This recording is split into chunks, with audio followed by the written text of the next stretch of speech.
Oi Álvaro, tudo bem?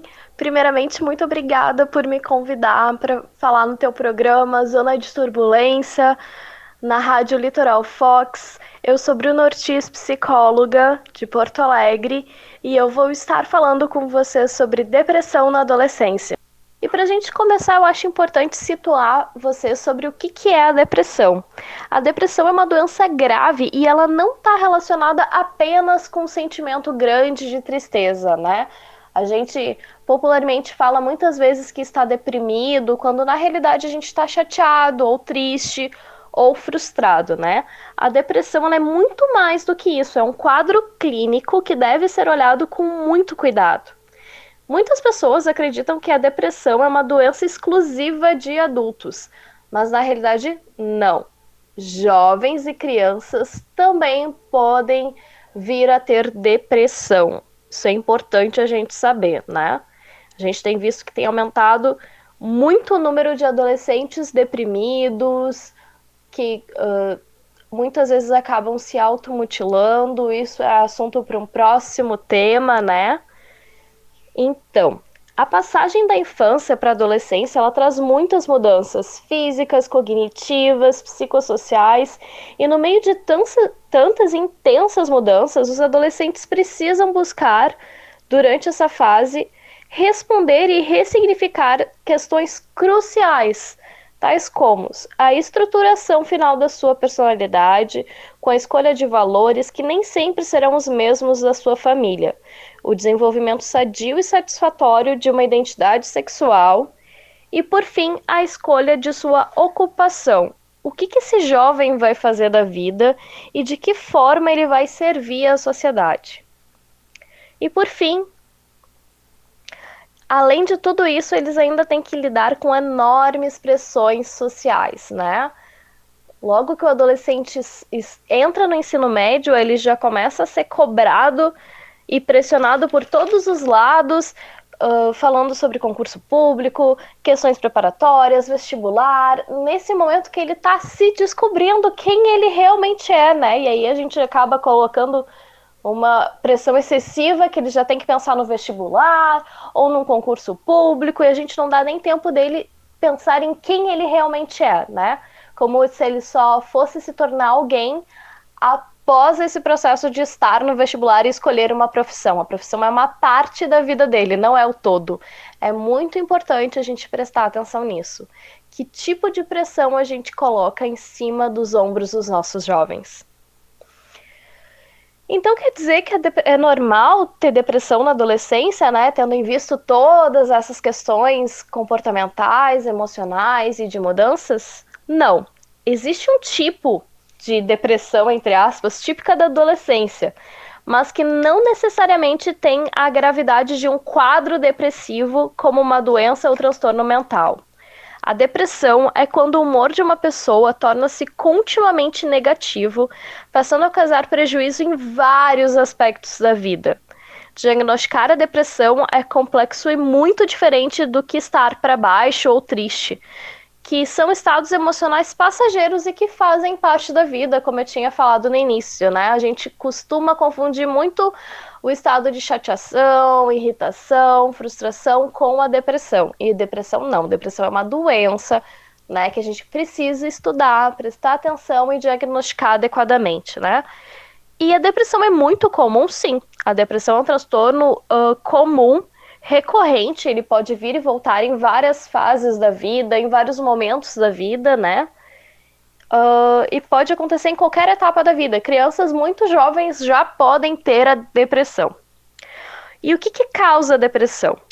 A depressão é multifatorial, né?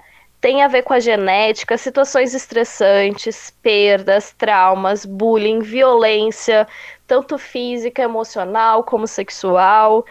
O ambiente familiar conturbado, entre outros, são fatores que podem elevar as chances dos jovens terem depressão. E agora eu queria falar com vocês um pouquinho sobre os sintomas de depressão na adolescência, né? É importante que a gente preste atenção nisso para a gente observar com carinho o nosso jovem, o nosso adolescente, porque existem comportamentos típicos da adolescência, mas existem outros que a gente precisa estar atento, né? Então, o humor deprimido. Tristeza, irritabilidade, explosões de raiva, negatividade, brigas escolares, brigas em casas. Se forem excessivas, a gente precisa ficar atento. Perda de prazer em atividades. A gente costuma brincar que não existe adolescência, existe aborrecência, né? Mas muitas vezes o jovem, quando se desinteressa por atividades que antes ele gostava, como esporte, sair com os amigos, ir para a escola, pode ser um sinal de depressão. Alterações no apetite, perda ou ganho excessivo em pouco tempo.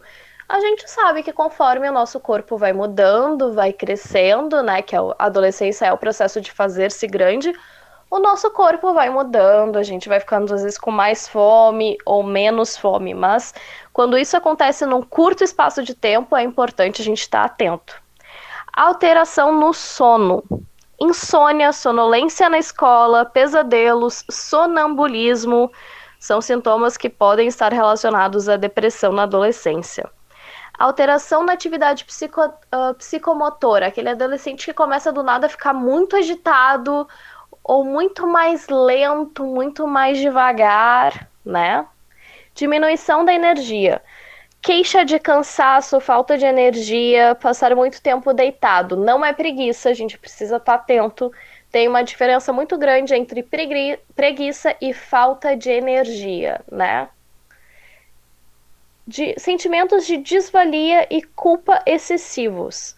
Aquele adolescente que tem uma baixa autoestima, excesso de autocrítica, sempre dizendo eu sou feio, eu sou gordo, eu sou burro, eu sou incompetente, eu sou um fardo. Ideias de rejeição, como ninguém me entende, ninguém me ama, eu não sirvo para nada. A gente precisa ficar atento às falas, né? E talvez de que forma nós estamos trazendo essa imagem para o jovem. Acho importante a gente pensar nisso. Dificuldade no raciocínio, né? Ele pode ter um rendimento escolar pior, esquecimentos, distração excessiva, dificuldade para tomar decisão, às vezes escolher qual videogame ele quer jogar, o que ele quer fazer. É importante porque esses sintomas podem aparecer muito na escola. E é importante a gente estar atento, né, ao relato dos professores, inclusive os professores que estiverem me ouvindo, né?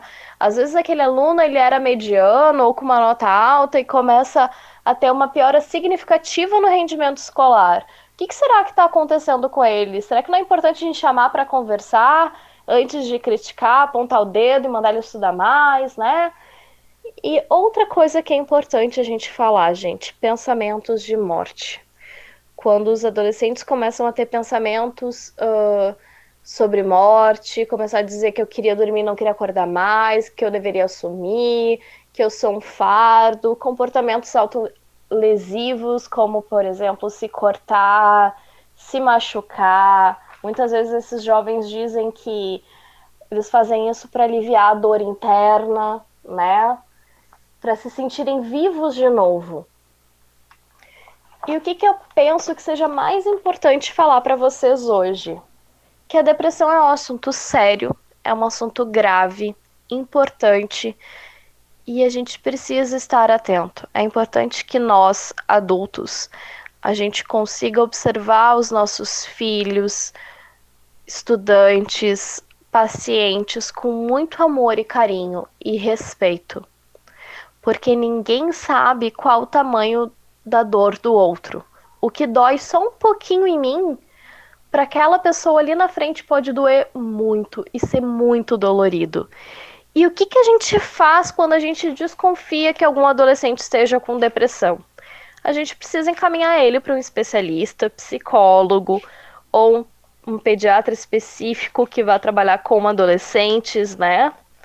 E através de anamnese, uma conversa, procedimento, testes, a gente vai conseguir analisar se esse adolescente está com depressão ou não, o que está acontecendo com ele. E aí sim a gente vai poder criar estratégias para auxiliar no tratamento da depressão, né?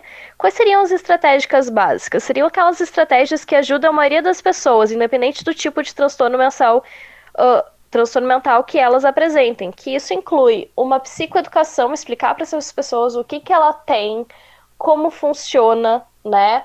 Mudar os hábitos de vida, melhorar a alimentação, regular o sono, incluir atividade física, né? A psicoeducação são as intervenções educativas, né? Feitas por um profissional de saúde que vai explicar para o paciente e para a família como funciona e o que se pode fazer e como lidar com os sentimentos que surgem quando a gente tem esse diagnóstico, né? Tem tratamentos específicos, de acordo com várias linhas teóricas dentro da psicologia, pode ser necessário o uso de alguma medicação, e nesse caso é importante a gente ter ciência e conversar muito com o profissional, né? Porque muitas vezes as pessoas pensam que a medicação vai deixar alguém viciado ou vai facilitar o uso de drogas futuramente. Não, gente, não tem nada a ver com isso, né? A medicação serve para ajudar o nosso organismo a funcionar melhor. Porque, como eu disse, a depressão tem vários fatores, incluindo fatores orgânicos, né? Então, acho que era isso. Fico muito feliz de ter vindo conversar com vocês hoje, né? Espero que vocês tenham gostado de saber um pouquinho mais sobre depressão na adolescência. Eu me coloco à disposição para vocês conversarem comigo através das minhas mídias sociais, Bruno Ortiz Psicologia, né? E espero vocês semana que vem com o próximo tema que a gente vai conversar, que tem a ver com o Outubro Rosa, o mês de conscientização do câncer de mama, né? Então não percam que a gente vai trazer mais temas relacionados à saúde da mulher. Meu muito obrigada a vocês e mais uma vez, Álvaro, muito obrigada pelo convite. Espero que vocês tenham gostado.